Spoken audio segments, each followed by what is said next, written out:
Hello दोस्तों, मेरा नाम है राज कुमार और आप लोग देख रहे हैं मेरे YouTube channel Raja Babu coaching centre. तो दोस्तों आज हम बात करने वाले हैं ट्वेल्थ के हिंदी के 6th चैप्टर जिसका नाम है एक लेख और एक पत्र। तो दोस्तों इसके लेखक जो है वो है मेरे आज़ादी के समय जो हमारे देश को आज़ाद करे, जो अपनी कुर्बानी दी, वही हमारे भगत सिंह। तो दोस्तों भगत सिंह द्वारा ये लिखित जो है एक लेख और एक पत्र यानी कि रचना जो हुआ है एक लेख और एक पत्र का। तो दोस्तों ये महान कुर्बानी देने वाले हमारे भगत सिंह जी ही थे। तो दोस्तों इसका जो जन्म हुआ था वो हुआ था दोस्तों 28 सितंबर 1907 ईस्वी। और दोस्तों इसका जो मृत्यु हुआ था 23 मार्च 1931 ईस्वी को। तो दोस्तों आपके टेक्स्ट बुक से ही पढ़ाने का मैं प्रयास करूंगा। तो दोस्तों टेंशन लेने की जरूरत नहीं है, बस हमारे साथ जुड़े रहिए। तो दोस्तों चलिए स्टार्ट करते हैं आज की क्लास बिना किसी टाइम पास करते हुए। चलिए दोस्तों देख लेते हैं हम दोस्तों भगत सिंह।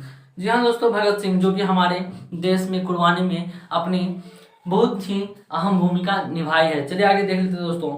इसका जो जन्म हुआ था 28 सितंबर 1907 ईस्वी को हुआ था और इसका शहादत यानी कि अपने जो दोस्तों ये अपनी शहादत यानी कि अपनी जो कुर्बानी दी थी अपने देश के लिए जो अपनी जान हथेली पे रख ली दोस्तों, इसका जान चले गए यानी कुर्बानी चली गई।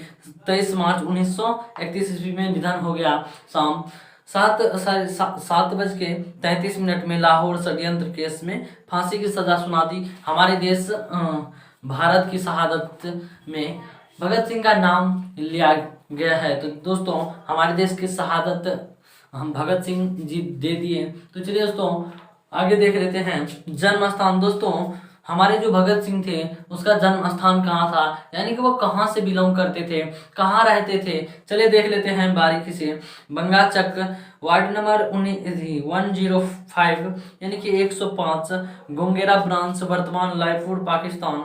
दोस्तों ये वर्तमान में अभी लाईपुर पाकिस्तान में है ये जगह। तो चलिए आगे देख लेते हैं।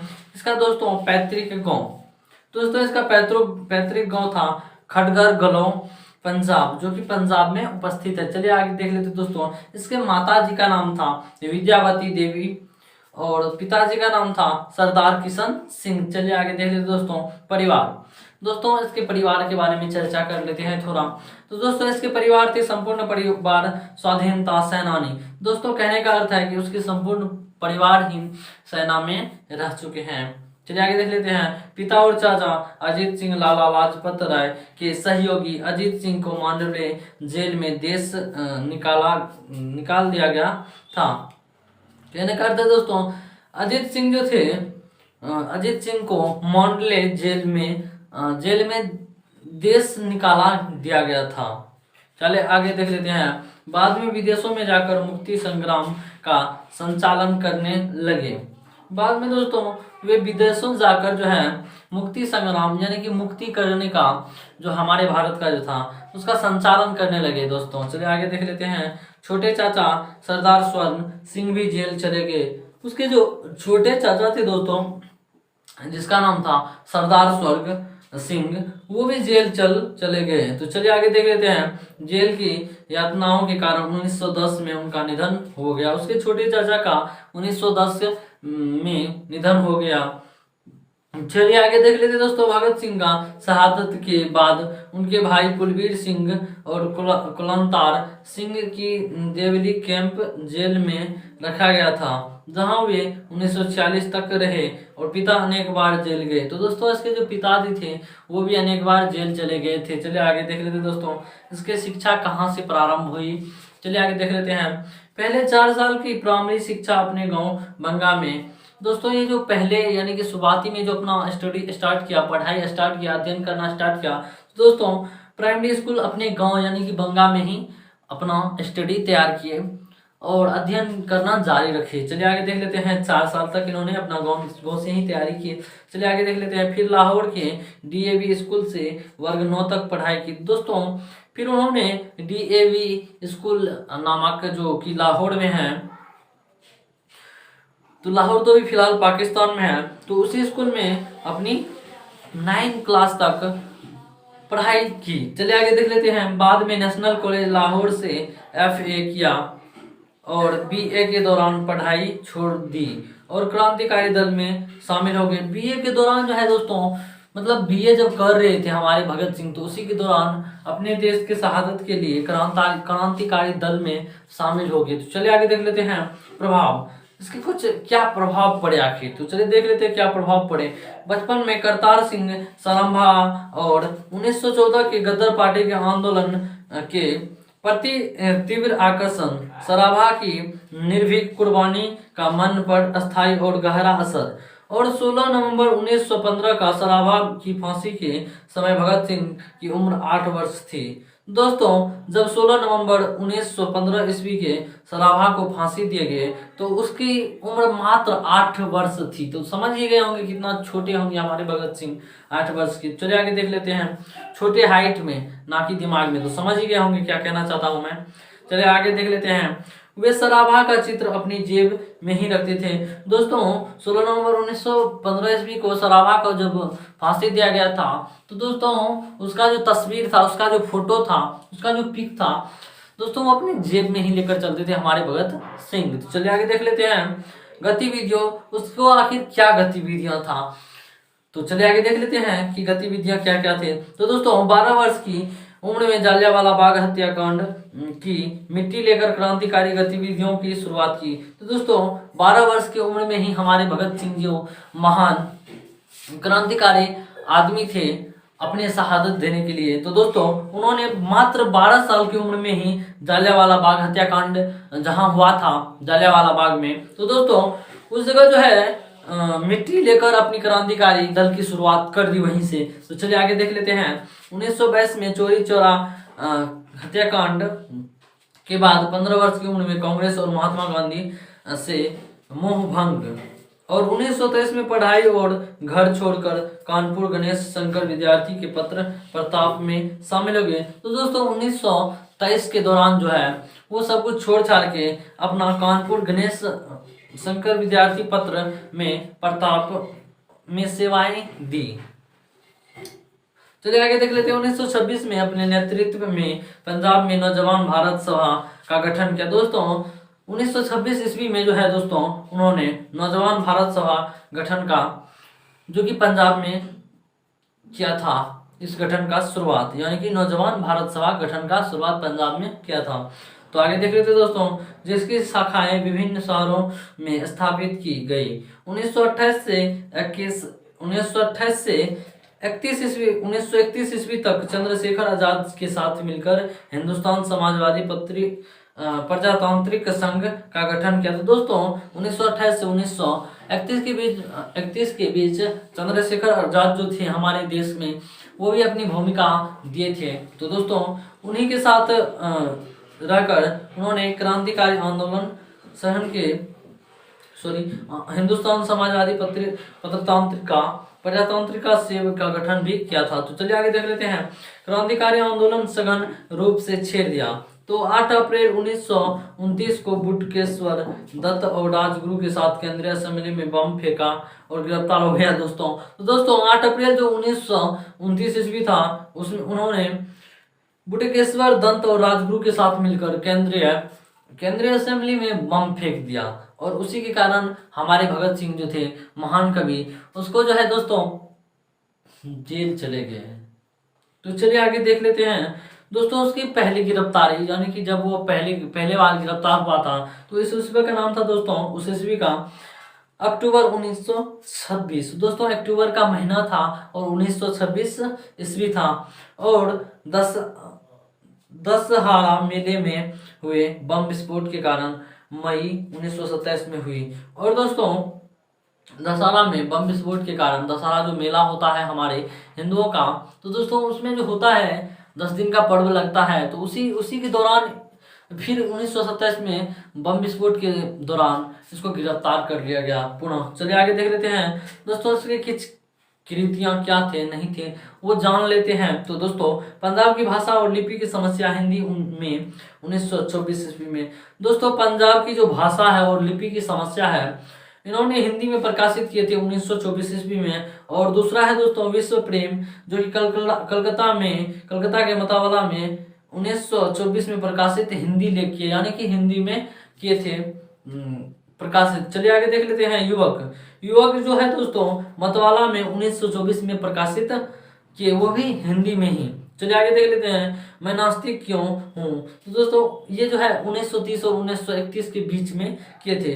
और अछूत समस्या, विद्यार्थी और राजनीतिक सत्याग्रह और हड़तालें, बम का दर्शन, भारतीय केंद्रीय का आदर्शन इत्यादि अनेक लेख, टिप्पणियां एवं पत्र जो अलग अलग प्रकाशकों द्वारा भगत सिंह दस्तावेज के रूप में प्रकाशित किए। तो दोस्तों इन सब जो मैंने अभी सुनाया आपको पढ़ के, तो इन सब का जो है दोस्तों दस्तावेज के रूप में अपना ये सब प्रकाशित करते गए ये। चलिए आगे देख लेते हैं सचिदेंद्रनाथ सन्याल की पुस्तक बंदी जीवन और ड्रोन बिस्न की आत्मकथा का अनुवाद, जेल डायरी भी लिखी और निम्नांकित 4 पुस्तकें भगत सिंह के द्वारा लिखी बताई जो अप्रप्यात है, अप्राप्य है। तो दोस्तों वे है 4 मैं पढ़ के सुना देता हूँ आपको, जरा याद रखने का कोशिश कीजिएगा क्योंकि बिहार बोर्ड है, कहीं से भी पूछ सकता है। तो देख लेते हैं समाज का आदर्शन, आत्मकथा, भारत में क्रांतिकारी आंदोलन का इतिहास और मौत के दस्तावेज। तो दोस्तों ये सब थे, एक बार मैं फिर पढ़ के सुना देता हूँ। समाज का आदर्शन पहला जो है, दूसरा है दोस्तों आत्मकथा, तीसरा है भारत में क्रांतिकारी आंदोलन इतिहास, और चौथा है दोस्तों मौत के दस्तावेज पर। चलिए आगे देख लेते दोस्तों इसके बारे में और भी आगे पढ़ लेते हैं। अमर शहीद भगत सिंह आधुनिक भारतीय इतिहास की एक पवित्र स्मृति थी। स्मृति मतलब होता है दोस्तों एक स्ट्रक्चर, एक बनावट जो है उसका था। तो दोस्तों अमर शहीद भगत सिंह आधुनिक भारतीय इतिहास का एक प्रमुख स्ट्रक्चर बना हुआ है, प्रमुख एक उसका अलग इमेज बना हुआ है। तो दोस्तों समझ ही गए होंगे। चलिए आगे देख लेते हैं। भारत राष्ट्र के लोकमानस में उनकी युवा छवि अमिट होकर बस गई और देश के स्वतंत्रता के लिए अपने प्राणों का बलिदान कर देने वाले हजारों लाखों जो है दोस्तों लोगों की स्वाधीनता और सेनानी की प्रेरणा और उत्सर्गपूर्ण कार्यों के वे अस्थायी प्रतीक और प्रतिनिधित्व थे। कहने का अर्थ है दोस्तों बलिदान देने के लिए हजारों लाखों लोगों के बीच वो भी एक थे। चलिए आगे देख लेते हैं। उनके कार्यों और उनके बलिदान ने जनता के हृदय में सदा सुगति रहने वाली राष्ट्रीयता और ज्योतिमर्मयी चेतना का निर्माण किया। तो कहने का अर्थ है दोस्तों उसके जो बलिदान थे, वो जो शहादता दी हमारे देश के लिए, तो हृदय में रहने वाली एक लोकप्रिय भावना बन गई। चलिए आगे देख लेते हैं। राष्ट्रीयता, देशभक्ति, क्रांति और युवा शक्ति के वे प्रेरणापुंज प्रतीक हैं। यह अमर पर उन्होंने लगभग 23 वर्षों में ही हासिल कर लिया। कहने का अर्थ है दोस्तों अमर पद जो होता है, एक पद है दोस्तों जो कि अमर पद के नाम से जाना जाता है।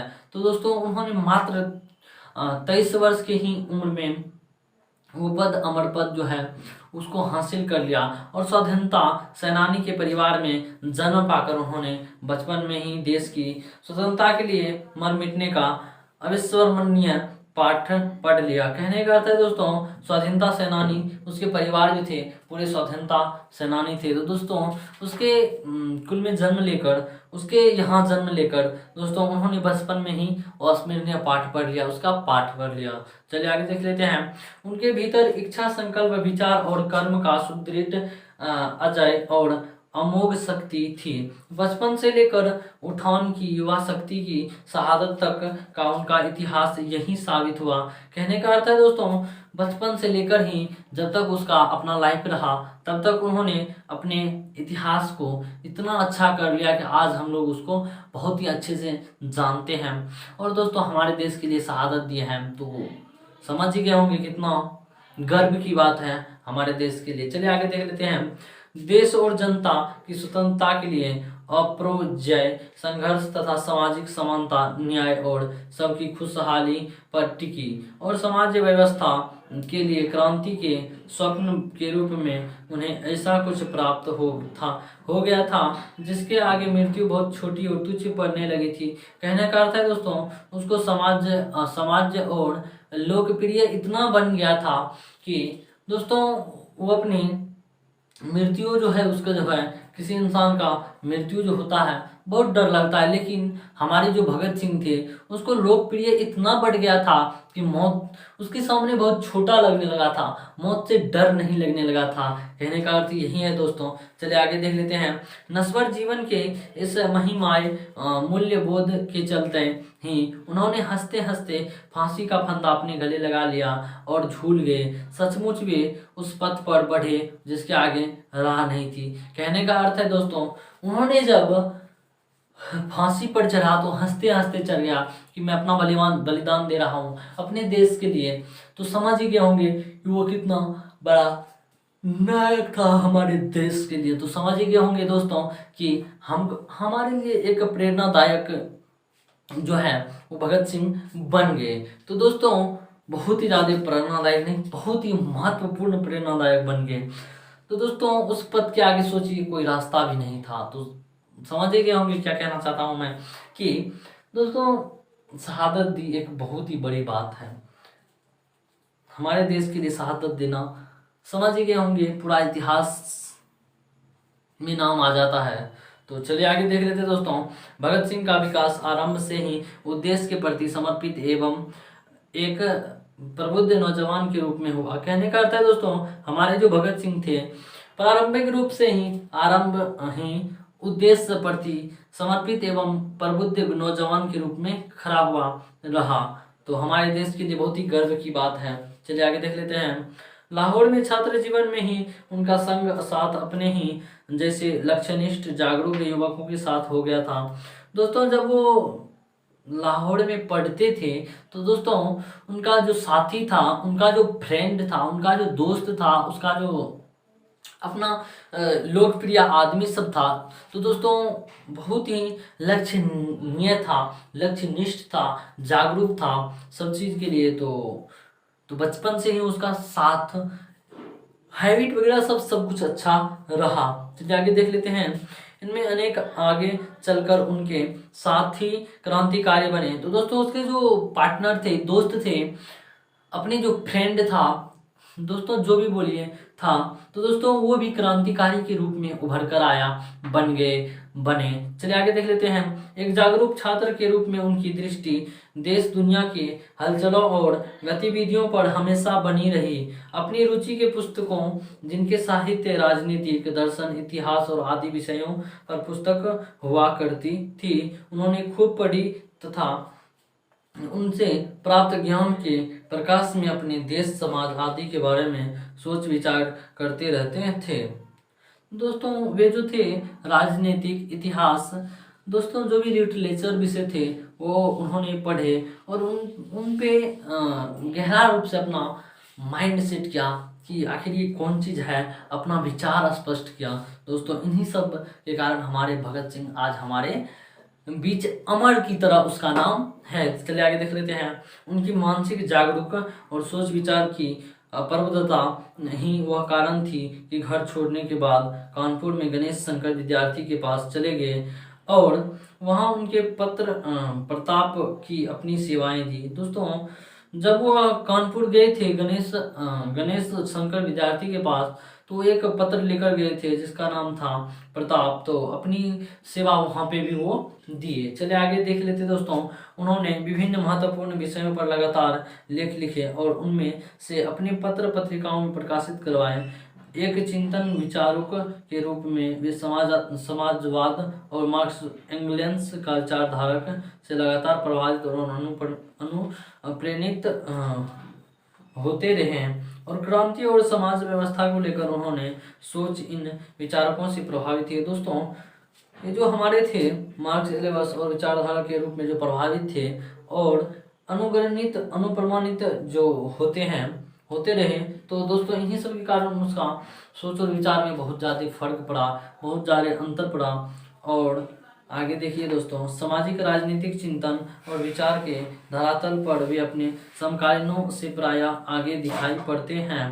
बहुधा आय सजन और अभिभावकीय दृष्टिकोण वाले लोग यह राय प्रकट करते दिखाई पड़ते हैं कि छात्रों की राजनीतिक से अलग रहना चाहिए।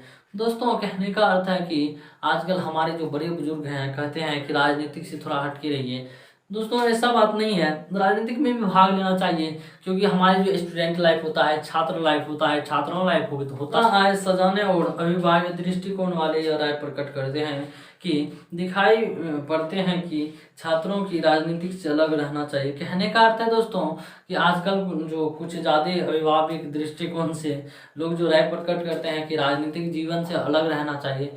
दोस्तों छात्र जीवन जो होता है, आपको सब तरह से अपना जो है माइंड को अच्छा तरह बनाना चाहिए, चाहे वो राजनीतिक हो, कुछ भी हो, सब तरह से आपको माइंड को कठोर बनाना चाहिए, ताकि आपको लाइफ में कुछ भी झेलना पड़े तो झेल सकिए। तो दोस्तों राजनीतिक से अलग रहना चाहिए, ये कोई बात नहीं हुआ, अच्छा बात नहीं हुआ, क्योंकि दोस्तों सब तरह से आपका माइंड सेटअप होगा, तभी ना आगे चल के आप बहुत अच्छा बन पाइएगा। चलिए आगे देख लेते दोस्तों अपना काम की बात। उनका काम पढ़ाई करना और अपनी योग्यता बढ़ाना था। कहने का अर्थ है दोस्तों हमारे जो भगत सिंह थे, उसका काम ओनली पढ़ाई करना था और अपनी योग्यता, अपनी क्षमता, माइंड का बढ़ाना था, और राजनीतिक में उलझना नहीं था।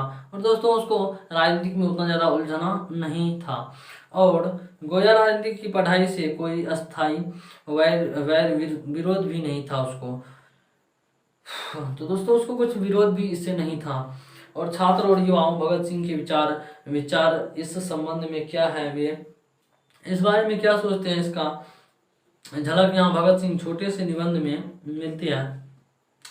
दोस्तों भगत सिंह के जो ये विचारक थे, तो दोस्तों इससे हमारे जो कुछ प्रभाव पड़ते हैं, वे भगत सिंह के अनुसार किस प्रकार प्रभाव पड़ते हैं, जरा जान लीजिए, जरा सुन लीजिए क्या पढ़ते हैं। यही सही है कि उन दिनों स्वाधीनता और आंदोलन चल रहा था, जिससे गाफिल और असंपर्कीय नहीं रख रहा जा सकता था। इसलिए तत्कालीन राजनीतिक में छात्रों की रुचि और भागीदारी वांछित तथा अपरिहार्य थी। किंतु आज क्या आज़ादी के संपूर्ण लक्ष्य हासिल कर लिए गए? तो दोस्तों आगे देख लीजिए एक बार। समाज में गैर बराबरी, भेदभाव, अशिक्षा, अंधविश्वास, गरीबी, अन्याय आदि दुर्गुण एवं अभाव अभी भी जन्मे हुए हैं। कहने का अर्थ है दोस्तों हमारे समाज में अभी भी भेदभाव, लक्ष्य, ये जो बराबरी का जो होता है कि हमारे बराबर का आप नहीं है, तो कहने का अर्थ एग्जाम्पल में दे रहा हूँ, इतना सीरियस मत होइए। तो दोस्तों ये जो है भेदभाव, अंधविश्वास और शिक्षा, ये सब गरीबी सब जो बना हुआ है दुर्लभ चीज, तो दोस्तों ये सब आज भी बना हुआ है। हमारे भगत सिंह जो बोलते थे, तो ये सही बात है, अभी भी बहुत से हैं। तो दोस्तों आगे देख लीजिए। सांस्कृतिक स्वाधीनता का लक्ष्य अभी भी दूर दिखाई पड़ता है। कहने का अर्थ है दोस्तों सांस्कृतिक स्वाधीनता मतलब ये सब जो है, और शिक्षा, अंधविश्वास, ये सब अभी भी बहुत दूर दिखाई पड़ता है भगत सिंह के अनुसार। बात भी सही है दोस्तों, क्योंकि अभी भी बहुत से लोग नहीं समझ पाते हैं कि अंधविश्वास में नहीं रहना चाहिए और शिक्षित में बदलना चाहिए अपने भारत को। तो दोस्तों समझ गए होंगे क्या कहना चाहता हूँ। चलिए इस बातों को छोड़िए, पढ़ लेते हैं आगे क्या है नहीं है। संस्कृत स्वतंत्रता लक्ष्य अभी भी दूर दिखाई पड़ता है हमारे भगत सिंह के अनुसार, और बेहतर मानवीय व्यवस्था के लिए आज भी राजनीतिक संघर्ष जारी है। ऐसा समय में भगत सिंह का यह लेख छात्रों के लिए उतना ही प्रासंगिक है। चलिए आगे हैं और थोड़ा पढ़ लेते हैं। दूसरी ओर अपेक्षाकृत अंतरंग पाठ्य के रूप में यहाँ अपने घनिष्ठ क्रांतिकारी मित्र सुखदेव के नाम भगत सिंह का ऐतिहासिक पत्र प्रस्तुत है। क्रांतिकारी भी मनुष्य होते हैं जिनके पास भावनाएं और विचारक होते हैं। उनके मन होता है जिसमें कई तरह के उधेर गुण चलती रहती है। उनके मानसिक जीवन में अनेक उतार चढ़ाव आते हैं। कहने का अर्थ है दोस्तों हमारे जो क्रांतिकारी मनुष्य होते हैं उसके भावनाएं और विचार में, मन में अनेक तरह के उतार चढ़ाव आते रहते हैं मानसिक जीवन में। तो समझ ही गए होंगे उतार चढ़ाव का अर्थ होता है कि कभी गरीबी, कभी अमीरी, कभी मानसिक प्रॉब्लम। अगर समझ ही गए होंगे क्या कहना चाहता हूँ। उतार चढ़ाव का अर्थ सब पता है, नहीं पता है तो पढ़िए जाके, उतना ज़्यादा डिटेल में बताऊंगा तो क्लास बहुत लंबा हो जाएगा। चलिए संकल्प विकल्प से भरे अनेक सबल और दुर्बल क्षण आते हैं।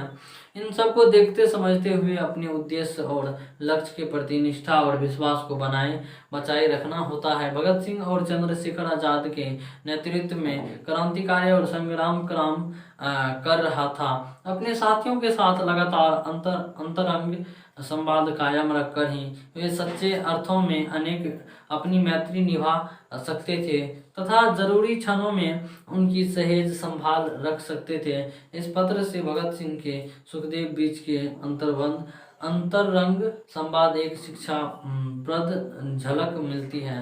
कहने का अर्थ है दोस्तों, ये जो हमारे पत्र है, एक लेख और एक पत्र, दोस्तों इस पत्र में भगत सिंह और सुखदेव के बीच एक शिक्षाप्रद झलक दिखाई देती है, मिलती है। चलिए दोस्तों, एक थोड़ा सा कोटेशन है जो कि हमारे वाल्ट हिटमैन भगत सिंह द्वारा डायरी में उद्धृत है। तो दोस्तों, स्वतंत्रता, तो एक बार देख लेते हैं क्या लिखे हुए हैं हमारे भगत सिंह जी। तो ये थोड़ा सा कोटेशन है, आपके बुक में नीचे दिया हुआ है, तो एक बार पढ़ लीजिए, उसके बाद मैं बात फिर करूंगा। वे मिलित शरीर नवयुवकों के, वे शहीद जो झूल गए फांसी के फंदे से, वे दिल जो छलनी हो गए बूढ़े शीशे से, सर्द और निस्पंद जो वे लगते हैं जीवन हैं और कहीं अबाधित ओज के साथ, वे जीवन है अन्य युवकों में और राजाओं वे जीवित हैं अन्य बंधु जन में, फिर से तुम्हें चुनौतियों देने की तैयार। वे पवित्र हो गए हैं मृत्यु से शिक्षित और दफन न होते आज़ादी पर मरने वाले, पैदा करते हैं मुक्ति बीज फिर और बीज पैदा करने को, जिसे ले जाती दूर हवा और फिर बोती है, और जिसे पोषित करते हैं वर्षा और जल हिम, देह मुक्त जो हुई आत्मा उसे न कर सकते विच्छिन्न, अस्त्र शस्त्र अत्याचारी के बल्कि हो अजय, रमती धरती पर मरमर करती बतियानी चौकस करती। तो ये दोस्तों हमारे वाल्ट हिटमैन जो कि भगत सिंह की डायरी में उद्धृत है। तो दोस्तों ये थे। तो दोस्तों इसका पार्ट 2 में आपको एक लेख और एक पत्र जो कि भगत सिंह के द्वारा रचित है दोस्तों, वो पूरा ही पढ़ के एक्सप्लेन किया जाएगा, वो भी बहुत जल्दी अपलोड हो जाएगा दोस्तों यूट्यूब पे। तो दोस्तों आज का क्लास कैसा लगा हमें कमेंट बॉक्स में जरूर कमेंट कीजिएगा। हमें पता है दोस्तों कि आप लोग को उतना अच्छा भी नहीं लग रहा है, कोई बात नहीं दोस्तों, धीरे धीरे सबके पास नॉलेज आएगा, टेंशन नहीं लीजिए। मेरे पास भी उतना ज़्यादा भी एक्सपीरियंस नहीं है, तो मैं कोशिश करूंगा कि थोड़ा बेटर कर करके एक दिन में बहुत अच्छा वीडियो बनाने लगूंगा। तो दोस्तों दिक्कत की बात नहीं है, सबसे शुरू में गलती होता है। दोस्तों आज का क्लास में क्या सुधार करना चाहिए हमें, तो ये ज़रूर बताइए, क्योंकि सुधार होगा तभी तो बहुत अच्छा से बना पाएंगे वीडियो। तो हमें कमेंट करके अपना राय दीजिए, अपना थोड़ा बहुत जो भी एक्सपीरियंस है आपके पास वो ज़रूर शेयर कीजिएगा। तो क्या सुधार करें कि और भी बेटर वीडियो बने, तो हमें ज़रूर कमेंट कीजिएगा। और किन किन सब्जेक्टों पर बनाए वीडियो कि आपको बहुत बेटर लगे, तो दोस्तों ये सब भी सुझाव दीजिए, और कौन सा सब्जेक्ट भी बनाए ये भी सुझाव दीजिएगा हमारे कमेंट में। तो चलिए आज के लिए बस इतना ही, हमारे चैनल को सब्सक्राइब कीजिए, और दोस्तों वीडियो अच्छा लगा तो लाइक कीजिए, नहीं अच्छा लगा तो डिसलाइक कीजिए, वैसे मत चले जाइए, वैसे में हम लोग को भी समझ ही गए होंगे, मनोभावना टूट जाती है भाई। चलो दोस्तों मिलेंगे नेक्स्ट वीडियो में, ओके।